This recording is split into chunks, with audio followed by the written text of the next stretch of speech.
नमस्कार मित्रांनो, लग्नानंतर होईलच प्रेम या मालिकेच्या येणाऱ्या पुढील भागात आपल्याला खूप मोठा ट्विस्ट पाहायला मिळतोय.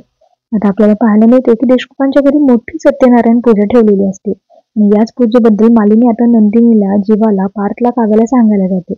नवरा बायको म्हणून तुम्ही दोन्ही जोडप्यांना पूजेला बसायचं असतं. मालिनी पूजेचं सांगताच काव्य मालिनीला म्हणते की मी पूजेला बसायला तयार आहे. काव्याचं हे बोलणं ऐकून पार्थला विचित्र वाटतं. तो काव्याला म्हणतो, आज आपण डिवोर्स फाईल करायला जाणार आहोत आणि तुम्ही पूजेला बसायचं म्हणताय. काय चाललंय तुमचं नेमकं काव्या? काव्याच्या मनामध्ये सुद्धा खूप चलबिचल सुरू असते. तिला काय करावं काही समजत नसतं. तिकडे नंदिनी मात्र पूजेमुळे नाराज झालेली असते आणि जेव्हा तिला याच्याबद्दल विचारतो तेव्हा नंदिनी त्याला म्हणते, आपल्यामध्ये आता नवरा बायकोचं नातंच राहिलं नाहीये. त्यामुळे या पूजेला बसायची माझी सुद्धा इच्छा नाहीये. नंदिनीच्या अशा बोलण्याने जीवा मात्र खूप उदास झालेला असतो. आता घरच्यांसाठी या दोन्ही जोड्या पूजेला बसतात. त्यानंतर जीवा, नंदिनी व पार्थ, काव्य डिवोर्स फाईल करायला जातात. सगळेजण घटस्फोटांच्या कागदावरती सही करतात आणि त्यानंतर कोर्ट हे कायद्याप्रमाणे त्यांना एक शेवटची संधी म्हणून 6 महिन्यांचा कालावधी देतो. त्या 6 महिन्यांमध्ये या दोन्ही जोडप्यांमध्ये कसं प्रेम फुलणार हे सगळं पाहणं खूप महत्त्वाचं असणार आहे.